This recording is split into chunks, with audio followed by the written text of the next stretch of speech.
ಸಂವಿಧಾನ ಬದಲಾಯಿಸೋದಕ್ಕೆ ಬಿಜೆಪಿಯವರು 400 ಸೀಟ್ಗಳನ್ನ ಕೇಳ್ತಾ ಇದ್ದಾರೆ. ಸಂಸದ ಅನಂತಕುಮಾರ್ ಹೆಗಡೆ ಹೇಳಿಕೆಗೆ ಬಿಜೆಪಿಯಲ್ಲೇ ಆಕ್ರೋಶ ವ್ಯಕ್ತ ಆಗ್ತಾ ಇದೆ. ಅನಂತಕುಮಾರ್ ಹೆಗಡೆ ಅವರಿಗೆ ಸ್ಥೀಮಿತ ಕಳೆದುಕೊಂಡಂತಿದೆ ಅಂತ ಚಲವಾದಿ ನಾರಾಯಣ ಸ್ವಾಮಿ ಅವರು ಆಕ್ರೋಶವನ್ನು ವ್ಯಕ್ತಪಡಿಸಿದ್ದಾರೆ. ಅಲ್ಲಿಗೆ ಅನಂತಕುಮಾರ್ ಹೆಗಡೆ ಅವರನ್ನ ಹೆಂಗೆ ನೋಡ್ತಾ ಇದೆ ಬಿಜೆಪಿ ಅನ್ನೋದಕ್ಕೆ ಇದು ಉತ್ತರ.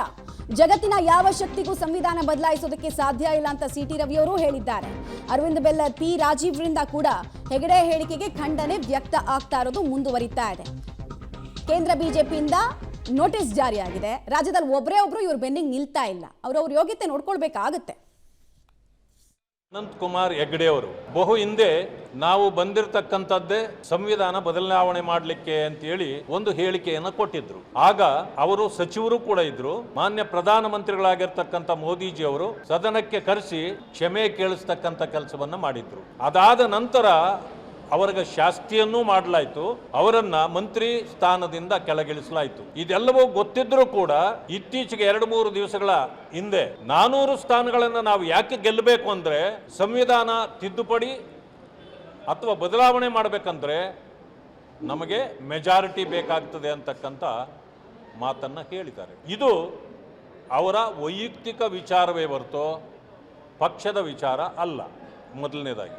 ಎರಡನೇ ವಿಚಾರ ಏನಂತಂದ್ರೆ ಪಕ್ಷ ಯಾವತ್ತೂ ಕೂಡ ಬಾಬಾ ಸಾಹೇಬ್ ಅಂಬೇಡ್ಕರ್ ಅವರ ತತ್ವ ಸಿದ್ಧಾಂತಗಳ ಜೊತೆಯಲ್ಲಿ ನಮ್ಮ ದೇಶದಲ್ಲಿರ್ತಕ್ಕಂಥ ಪ್ರತಿಯೊಬ್ಬರಿಗೂ ಸಮಪಾಲು ಸಮಬಾಳು ಸಿಗಬೇಕು ಅಂತಕ್ಕಂಥ ವಿಚಾರವನ್ನು ಮೈಗೂಡಿಸಿಕೊಂಡು ಸಂವಿಧಾನವನ್ನು ಸಂಪೂರ್ಣವಾಗಿ ಒಪ್ಪಿ ಇವತ್ತು ಕಾರ್ಯ ಮಾಡ್ತಾ ಇರತಕ್ಕಂಥ ಸಂದರ್ಭ.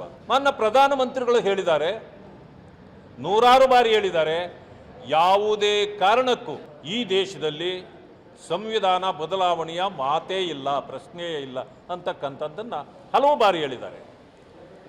ಅದಾದ ನಂತರ ಅಂಬೇಡ್ಕರ್ ಅವರು ಬರೆದಿರ್ತಕ್ಕಂಥ ಸಂವಿಧಾನದ ಕಾರಣದಿಂದಾಗಿಯೇ ನಾನು ಇವತ್ತಿನ ದಿವಸ ಪ್ರಧಾನಮಂತ್ರಿಯಾಗಿದ್ದೇನೆ, ಇದು ನನಗೆ ದೊಡ್ಡ ಹೆಮ್ಮೆಯನ್ನು ತರ್ತಕ್ಕಂಥ ವಿಚಾರ ಅಂತಕ್ಕಂಥ ಮಾತನ್ನು ಕೂಡ ಅನೇಕ ಬಾರಿ ಹೇಳಿದ್ದಾರೆ.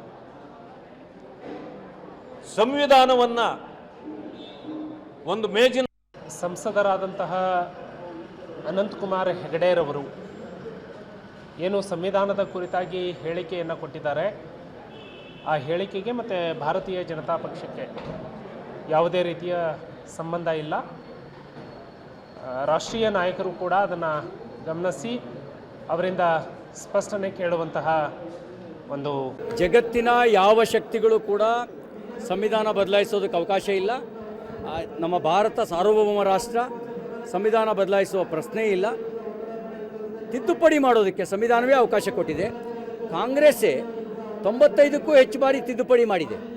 ತಿದ್ದುಪಡಿ ಮಾಡೋದಕ್ಕೆ ಸಂವಿಧಾನದಲ್ಲೇ ಅವಕಾಶ ಇದೆ. ಅನಂತಕುಮಾರ್ ಹೆಗಡೆ ಅವರು ಜನರ ಸಮಸ್ಯೆ, ಜನರ ತೊಂದರೆಗಳು ಏನದಾವು ಅವುಗಳ ಬಗ್ಗೆ ಮಾತಾಡಬೇಕು.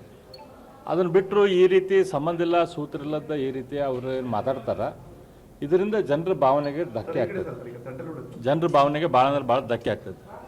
ಅವರು ಆ ಸೆಕ್ಯುಲರ್ ಪದವನ್ನು ಸಂವಿಧಾನದಿಂದ ತೆಗಿಬೇಕು ಅಂಥೇಳಿ ಅವ್ರು ಏನಾದ್ರು ಸ್ಟೇಟ್ಮೆಂಟ್ ಮಾಡಿದ್ದಾರೆ, ಅದು ಅನಾವಶ್ಯಕ.